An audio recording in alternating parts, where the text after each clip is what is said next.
in 2025. 2025 has been another defining year in the administration of Governor Babajide Sanwo-Olu, marked by ambitious infrastructure projects, economic reforms, social interventions, and ongoing challenges tied to population growth and cost of living. Right now on the conversation, we're not here to praise or criticize blindly. We are here to assess what has worked, what has not, and what Lagosians should reasonably expect.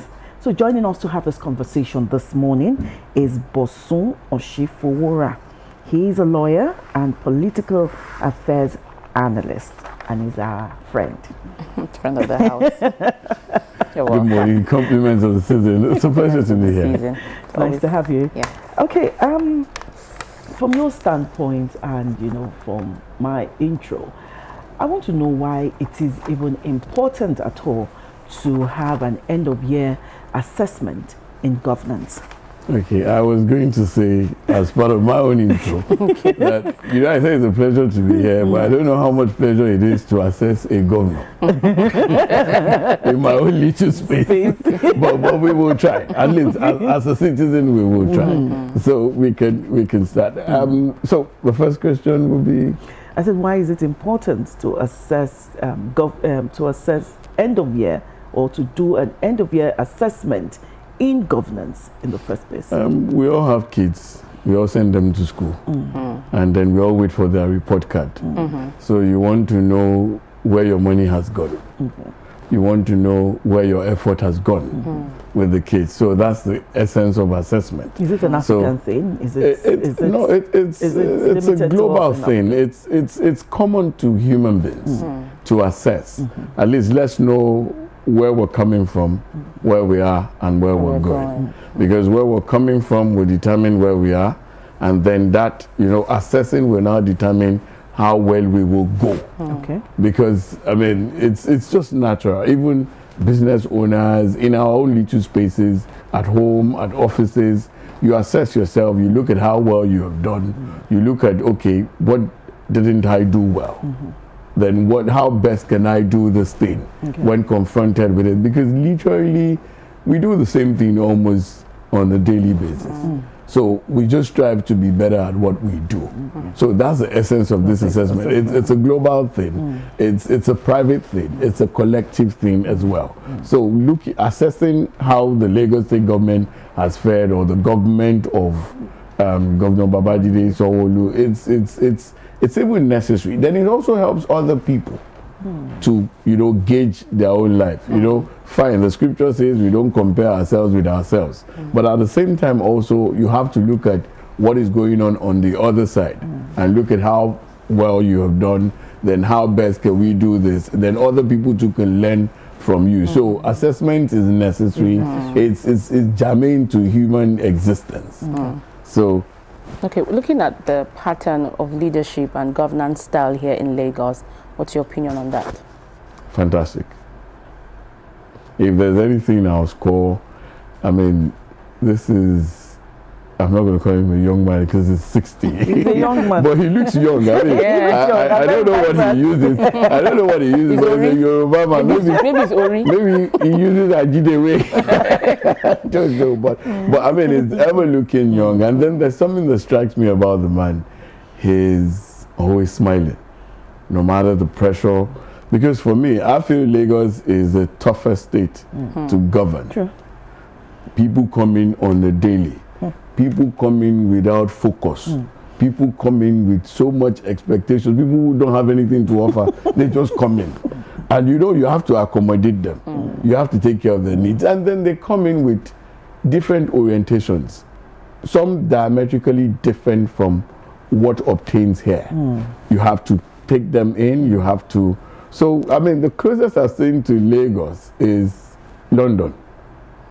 Literally everybody comes into London as well from every space in life. So, and that's what you have here. And it's not like a mini or micro thing. It's as big as what happens there as well. Wow. And people come in for all kinds of reasons, good, the bad, the ugly, and crazy reasons. That's why people come into this space. And all those people, you have to manage them. So for somebody like Governor Sanwo-Olu, how he wakes up every morning, confronts all those problems in Lagos, and still comes out smiling, I think that should be studied as well. And then he's offered leadership, a different kind of leadership, because if you trace it down from 2003 to now, I mean, the president, we saw his kind of leadership. He's the fatherly type, accommodates everybody. You have business there, you don't have business. He just carries everybody. He's the typical politician. Then came Fashola, the officious person. He has no place for nonsense.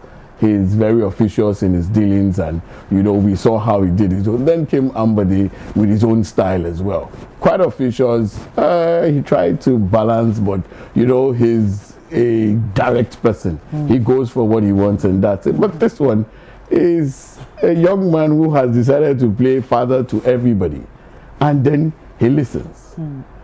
I mean, the height was, I think, about a year or two ago, one of these people who opposes him, I think one of the comedians or one of these influencers who used to, was vehement in his attack against his governance, his administration. He saw him at a party, young man, and he went and for me, that just sells the man to me.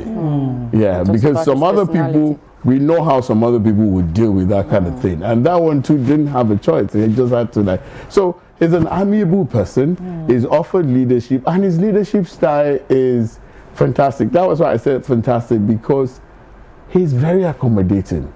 He listens, he plays, you see him with kids, he comes down to their level, you see him with the old people, you see him with the educated and the non-educated. I saw a video months back where he went to talk to the people when they were going to start this red line. There were people who got on the rail and they were selling, and he came down in their language and he spoke with them. For me, that's brilliant leadership. And Lagos is going to miss them, because it has a rare kind of leadership style that you just feel comfortable around him. And he too feels comfortable around everybody. I don't know how he does it, but it's brilliant. Okay. You've spoken so well of him. I don't. Don't worry, there are places where we'll get to that. We'll bring this because thing. I was going to say, okay, it's not about singing praises here. Okay, let's look at infrastructure and transportation, the transportation sector. And 2025 saw continued emphasis on rail and road infrastructure. So how would you rate this administration's performance in this area? Yeah, that's another area that I'll give a B+. And I'll tell you why. The importance of rail, and then the opening of new frontiers, new areas where the rail can actually go. The one we used to have was the one from Festac all the way to Marina. And then that's the blue line, then the red line came. And then if you look at the population of these areas, it's necessary. Any serious city will definitely take to rail, because rail transportation accommodates the highest on land. Because if you look at the buses, the number of people who get on buses can't be compared to the number of people who get on rail. Now, and then if you look at the population, that place it's a border point from Ikeja all the way to Ijoko and beyond. That's literally entering into Ogun State. Yeah. So, and the population of people there. So the rail thing is a big plus for the administration, because one, is fast. Two, it takes a larger number of persons. And then one of the things that thing has done is to allow you to live where you want.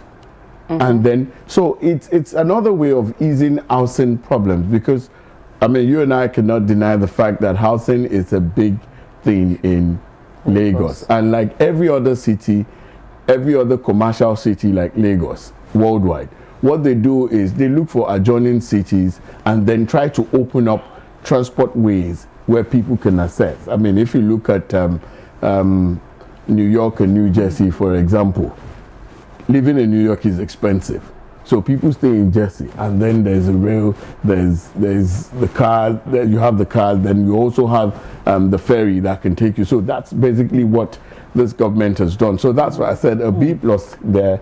And then opening new frontiers. Then we've had that also there will be the purple line and other lines like that. So that shows a forward-thinking government. Don't worry, we'll still get to. Okay, yes, I think we're getting there. Yes. Let's talk about traffic congestion in Lagos. How would you rate it? Because some people are still saying that it is. Some are saying it's a planning failure, while some are saying, oh, it's the population. So how would you now look at it? It's not planning failure. It's a continuous planning thing. And then you see, most times, because we're assessing, we'll look at where we're coming from, we'll look at where we are, and then we look at where we want to go. Once upon a time in this city, Apapa was literally a no-go area. Let me even give a personal example. Last month, I had to go with a friend. We had to see a client in Apapa. I dreamt about it for days. I'm serious. I didn't know that it's changed. So I said, first I said, you'll be the one to drive. He said, okay. I said, we'll go in your car. That my car is low. I was trying everything humanly possible just to run away, avoid going there. So he said, so that Papa is not far. He said, I said, Papa, that I know. Oh yeah, let's go. So luckily I had a driver. Then we went 15 minutes. We were in Apapa. 20 minutes, we were done. Back in Sulere in another 15 minutes. And Sulere is even really close to Apapa. Just, that's how it used to be. And I'm like, what happened? Where did these trailers go and everything? So if this same man met that same thing and Apapa is now back to how it used to be, then that's a plus. All right. Now, but then there are some other places where, the gridlock has eased because, the opening of all these flyovers here and there that they're opening. I went somewhere. This place, it's not a familiar terrain for me. My 12. I mean, by that, my 12. I didn't take K2 axis. They opened a new road there. The last time I was there, I think I was a toddler, and I'm like, wow. Then I saw buildings springing up. I'm like, this is brilliant. Now, but that's as far as the plus goes for the government. You don't want to face Lekki. Exactly. That is another place where, thank God for virtual. I don't. What's really... All my meetings in that axis are virtual. I will never go there. Now, but you see, the basic problem there is literally population. Okay. The explosion, I don't think government bargained for, not planned, now bargained for the kind of explosion that the people in that axis, with time, I don't know how we would do it, but it's another state on its own. When we talk about population back when we were growing up, they would say Ajegunle, Badia. Now it's Lekki. The population explosion there is massive. And I can see the government trying, but the effort is almost like a drop in the ocean. Because one, you need an alternative route. You need an alternative means of transportation. How I wish the train... But they tell you that the ferries are there. Well, yes, the ferries are there, but... And then it also works. In fact, I never appreciated the ferry until a day, because I practiced.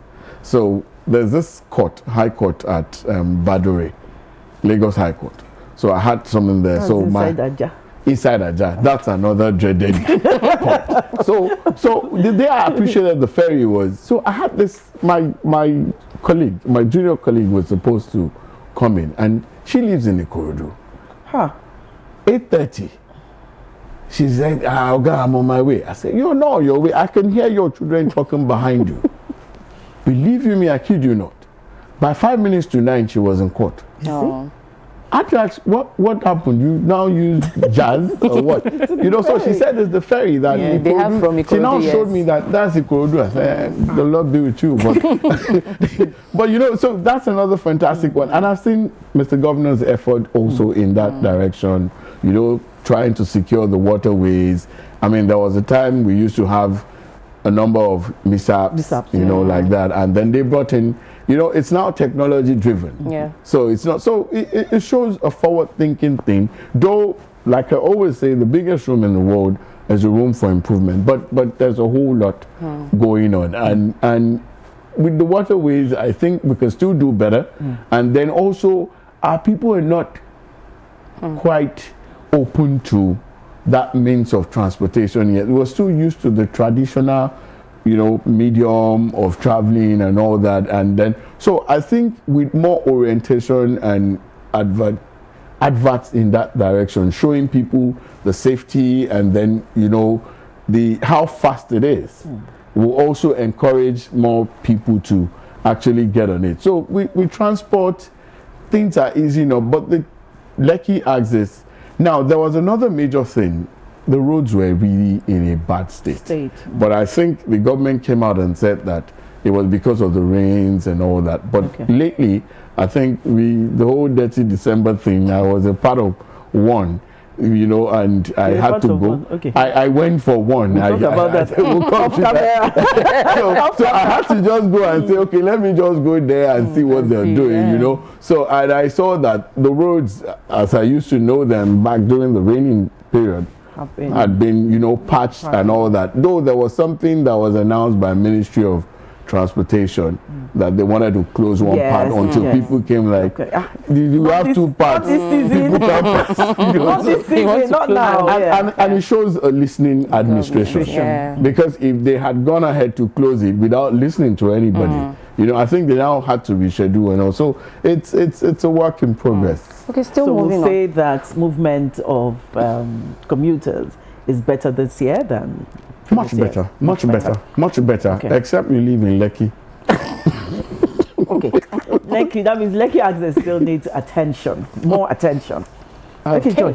So moving away from transport, traffic management, let's now move to the health sector. How would you assess the performance of this administration in healthcare delivery? So many initiatives, and a lot of things springing up. I used to hear about the Ilera Eco thing. I do private. I'm not gonna lie. So, but I had people talking about it, and all you need to do is just show that you're a tax-paying person, and then and I relate with the grassroots a lot. So I try to listen to them, and they really appreciate it. So I've not been a part of it. I can't speak for it, but I mean with my people and all that, and then it's something they go in, they come out. That's one. Then other initiatives too in the health sector, you can see that. I mean, I've seen people come and talk about some government facilities. Like there was a time people were talking about, I think the Butemeta, or some healthcare facility around Oyibo, Butemeta, and they were really praising the administration and this and that and all.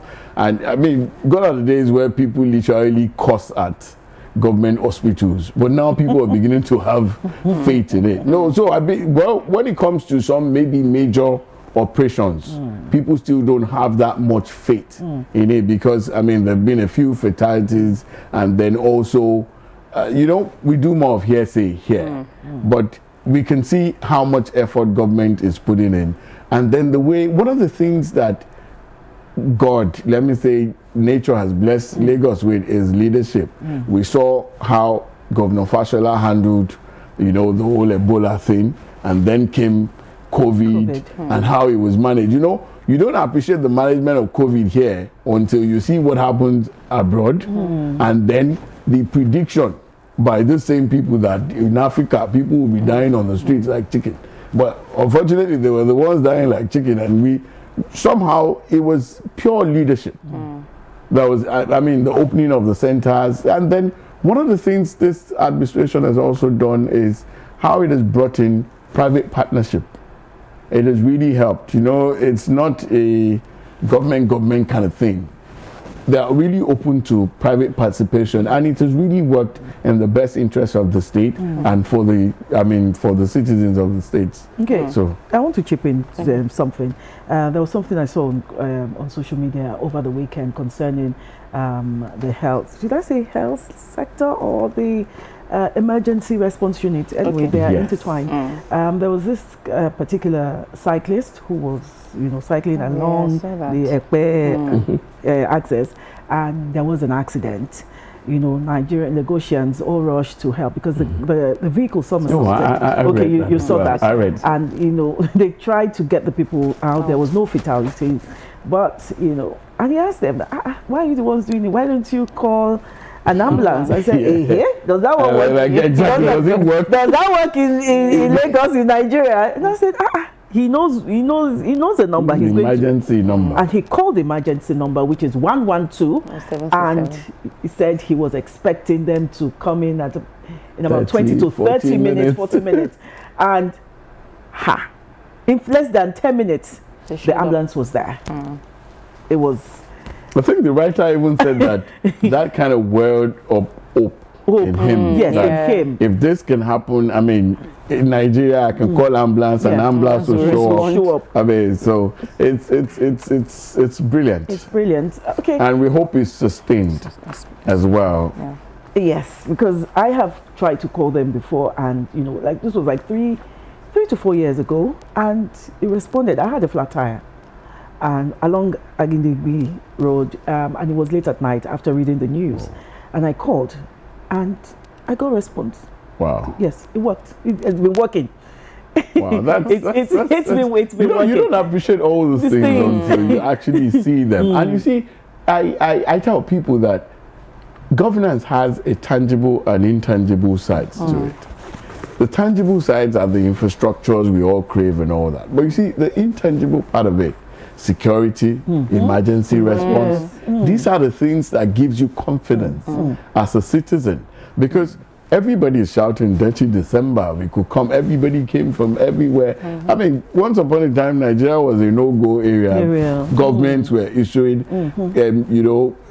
travel advisories that don't go here, don't do this, don't go to Nigeria. But everybody. I got a lot of friends who came around. So in fact, reunion is now more possible in December. Because so except you that you have not made it, that's you are the one who would draw back. But everybody is literally here, and that shows you that security is working. There's a whole lot that has gone into the security architecture of Lagos, and all thanks to the government, to the administration. Because forget this December. Go and do it in December in Bonu. If you really feel you can do it, you can't. You can't do it in the northeast of the country. This is the only place where you can do it. So it shows you that the intangible parts of governance, which we don't see, are the things that actually make things move on. Because I heard one time Mr. Governor was talking, I think it was a town hall event, long time, and he said that there are some calls. There's some of his subordinates, like commissioners, that when he sees their calls, he knows that this is trouble. And that he doesn't want to pick the calls, but he would have to pick it. If a commissioner for environment calls you, you know that, or somebody in charge of emergency and all those things calls him, and then he's the chief security officer of the state. They need to brief him. So, I don't know if he sleeps. But he's done a lot. Security-wise, I think that's one other place where he has. And then environment. I was going to go That's where we're going.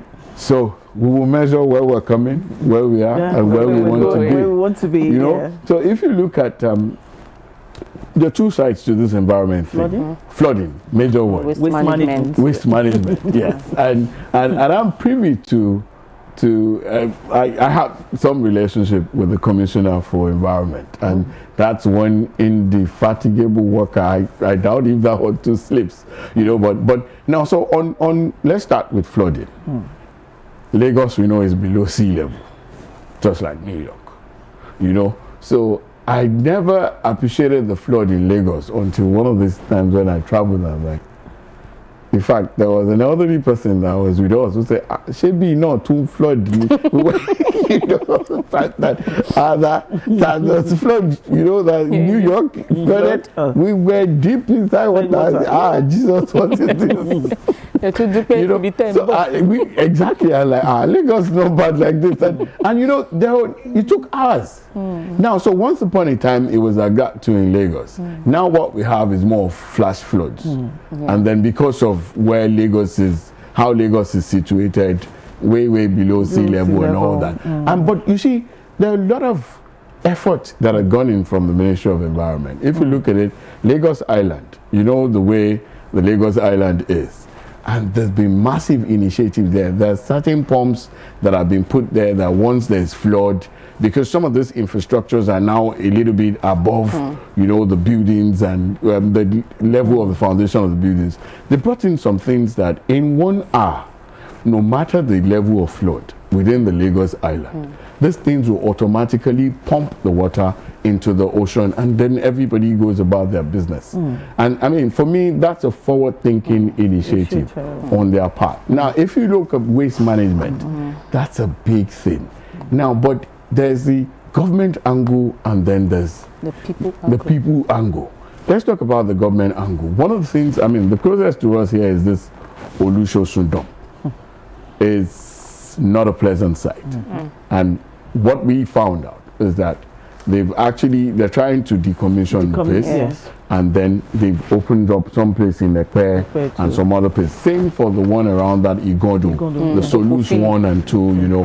What they've done also is to decommission it and then redirect people. But you see, one of the problems we have is that the PSP operators had logistic issues in that regard, because I really spoke with them and they explained everything, that because of the distance of the new location, that, you know, it takes a while going, coming back, and then government has come up with a lot of initiative to support them. And also, you know, Loma has his own their truck that they use to pack that, so they come in and do this. But so government is really trying in that regard, opening up new places. Then there's a major one they've done, which they said will come up very soon. They're not just dumping waste now. What they want to do is a waste to energy, waste to wealth creation. With that one, I think it will be a forgone thing, where, you know, you just see heaps and heaps of, you know, waste littering everywhere. Now, but the human angle, or the people angle, is what I find very nauseating. I live in Sule, and if you drive from Yaba all the way to the end of the road at Itire by the Ober's Palace, people literally take their waste. Now, this has got nothing to do with Loma. It's just them not wanting to pay and then putting the things on the street. And I'm like, of what aesthetic value? I had never seen it in my life. People carry waste, put on a major highway, and you feel this will beautify the street? No. For me, I've suggested severally to them that, say, until you start punishing adjoining houses, because they can't say they don't know about it. If they don't know about how the waste got there, then make them security to fight against people who will dump their things there. By the time you make, Nigerians are not particularly side with punishment. So by the time you make a scapegoat of 1, 2, 3 persons, you see that those things will disappear. But really, our people really need to, there should be some form of reorientation where people will, because it's not a pleasant sight. Governance is a journey, it is not a destination. I'm glad we've been able to touch on some key sectors, and we've been able to talk about the good and the ugly. I don't want to put the bad in this. So what's the pass mark? I should ask you, what's the pass mark? And it's what has been the greatest achievement, you know, so far. So I know this is live. It is live. And my face is there. Yes. And I have to score my governor. Please do. I score him more. 99.9. Oh, that's a pass now. I give him an A. That's A plus. There's There's a room for it. No, I take back my 99.9. But so far, he's done fantastically well in some areas. There are areas where they really need to come up with.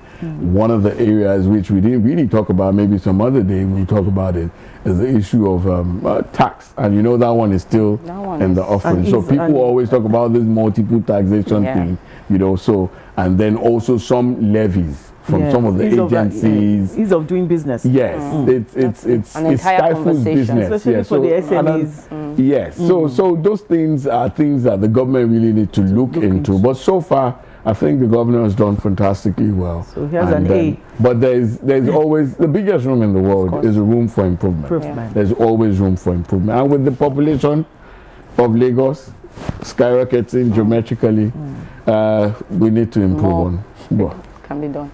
All right. Thank you so much, Barrister Bosun Osifowora. I hope I got that right. I was very careful. Well. Yeah, thank you. We've been talking about, we have been assessing the Sanwo-Olu's administration in 2025.